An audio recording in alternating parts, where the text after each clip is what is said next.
Hello everyone, it's Second Airborne Productions back with a new type of video to expand my fan base and also to try out a type of video I enjoy watching and I seem to enjoy making. I'll be making a few essay videos from time to time. It's a fun distraction that fills in certain gaps when I'm working on my stop motion, filming, and editing.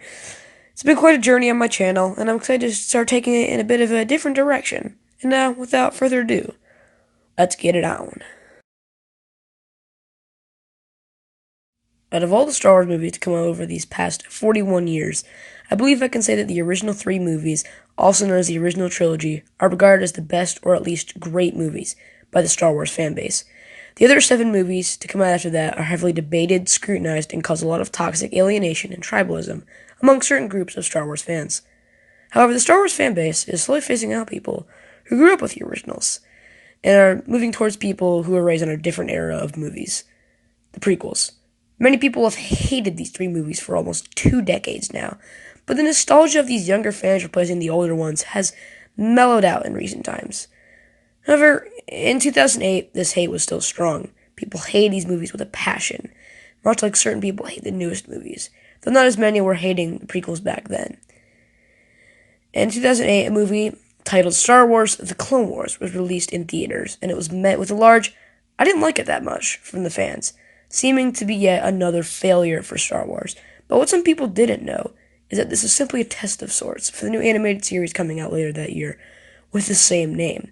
Now, many fans were skeptical about this show, as they did not want to pour their hours of time into a show based off of a movie they didn't really like. But the first season was, according to most, not that bad. Casual fans ate it up, and hardcore fans gave it some respect, the overall opinion being, it was alright, but it didn't impress me that much. But then Season 2 hit in 2009, and oh boy, things were about to get great.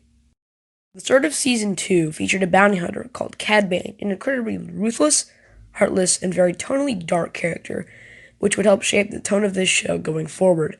The first season could be cartoony and somewhat goofy at times, but this first couple of story arcs proved that this show was going to get very serious, and people, even hardcore fans, really liked the season compared to the first. It tried new things, experimented a little, and it proved to some that the prequel era was not a lost cause. After that, Season 3 was dropped, and people loved it even more, and the steamroller that was the Clone Wars could not be stopped, and it did not stop until its cancellation in 2013. But the show went out with a bang, and the last 2 seasons of the Clone Wars, 4 and 5, being adored by fans everywhere, winning awards for visuals and cementing itself in history as a piece of Star Wars art. You see, the thing about the Clone Wars was that it took everything you thought you knew about Star Wars and it expands upon it as much as it can. This show introduces so many planets, characters, vehicles, spaceships, weapons, locations, and sci-fi technology that you just end up getting lost in all of it. The innovation is massive, but it still fits well into the Star Wars world, because the Clone Wars takes elements of the older movies and just makes a giant universe out of it. In the prequels, Coruscant, which is a planet that has lots of buildings, that was the main selling point of it. But in a show as expansive as the Clone Wars, we learn that the rich and powerful live on the top, while the poor live closer to the bottom, fighting for scraps. Police are meant to keep order. Living down there, while dangerous, is the only option for many people. We hear about pod racing on Malastare in Episode 1, but we learn all about it in the Clone Wars Season 2. It's a planet with 2 factions of species of animals that used to fight over wars for land. The Dogs, a warlike, aggressive species that has many weapons at their disposal, and the other, the Zillo Beast, a giant monster that can crush entire armies under its footsteps. The Dogs fear these Zillos because they don't understand them, and this sparks an entire arc around these beasts and how the Republic, Separatists, and Dogs perceive them. I could go on and list how the show expands on everything these fans know and love, but it would take forever. One thing the Clone Wars may have over any piece of Star Wars canon is their characters. Whether they be old ones changed for the better, or new ones that we grow to love, the show just writes characters so well. Ahsoka, a newer addition, started out as a really annoying sidekick to Anakin Skywalker, but became a fan favorite over the course of these shows. Speaking of Anakin, a character that many Star Wars fans really hated in the prequels has been tweaked into the very best version of himself. In the prequels, many perceived him as creepy, weird, evil, things you don't want associated with the main hero of a franchise. but this Anakin is written much better. He, unlike many Jedi, finds killing to be perfectly fine if it means that he saves his friends or his wife, Padme. Other characters like Obi-Wan find this morally wrong, and he listens to them about this, but when his friends are on the line, he will cross that line in a heartbeat. Obi-Wan is a character that many love from the movies, and he is still as cool as ever, maybe even better. The characters that are more morally gray, like Asajj Ventress, Hondo Ohnaka, Pre Vizsla, Lux Bonteri, etc., add another dimension to the universe.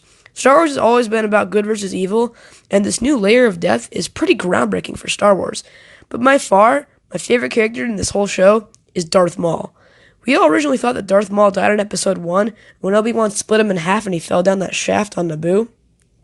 But as the show explains, the pain and suffering allowed him to channel the dark side through his body and preserve himself. When Savage Opress, revealed to be his brother, found him in a garbage pile on a junkyard planet, he had gone insane after being isolated from the entire galaxy for over 10 years. After regaining his memory, he began recalling the events of his defeat and then teaming up with Savage to take down Obi-Wan Kenobi. But he wouldn't kill him. He would only rip away everything that he cared about, breaking him down piece by piece until Obi-Wan would have nothing left. And this story arc, over the course of 2.5 seasons, was extremely intense and entertaining. While we're talking about characters, let's discuss the clones. After all, they are the main focus of this show. Sort of. The clone troopers were a bunch of identical men made by the Republic to serve in a war against the CIS. Yes, everybody knew this in the movie Attack of the Clones, right? Wrong. They're not identical men.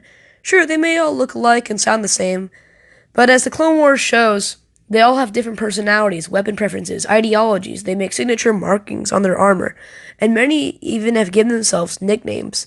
We see these clones deal with certain situations with the help of the Jedi or orders from high command. We're shown how these clones are unique, how some will disobey orders to do what's right, how some will use unconventional tactics to achieve victory, how some will lay down their lives for their brothers, how some will even abandon the army, like Cut Lawquane, a clone trooper who went AWOL and started a normal life as a father on Seleucami. The main clone trooper of the series, Captain Rex, has gone through most of these traumatic experiences and came out on the other end a better man, in the end not even executing Order 66 when it came around. This was not shown in the Clone Wars, but in a novel that comes right after it.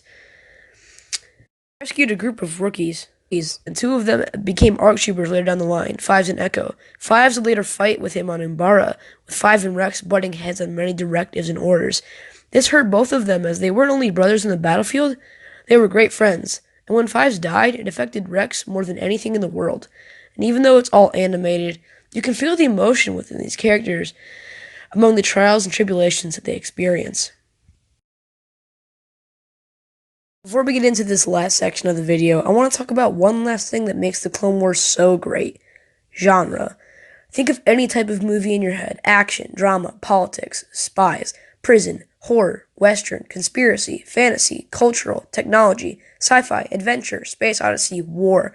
Almost anything you can think of can be represented in this show, but it's done like a Star Wars movie. It can take any type of genre and make it better and make it Star Wars. It is so good at doing this that half of the time, even if you don't like these kind of movies, you like the episodes because it's Star Wars.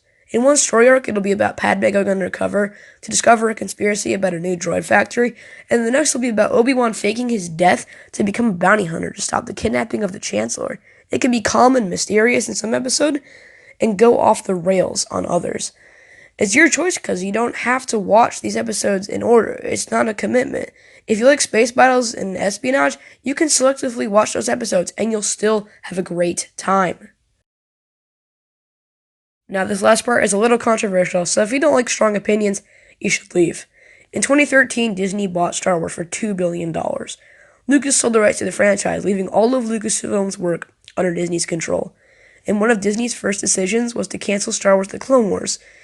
This really upset me personally, and many, many other fans, as Star Wars The Clone Wars was on its 5th season, which was an absolute treasure to everyone who loves Star Wars. To this day, there was no concrete reason as to why the show was canceled, but it was. It frustrates me. And even though we're getting 12 episodes of the final season in November of this year, that is 12 of the many, many episodes we were promised when the show was still running back in 2012.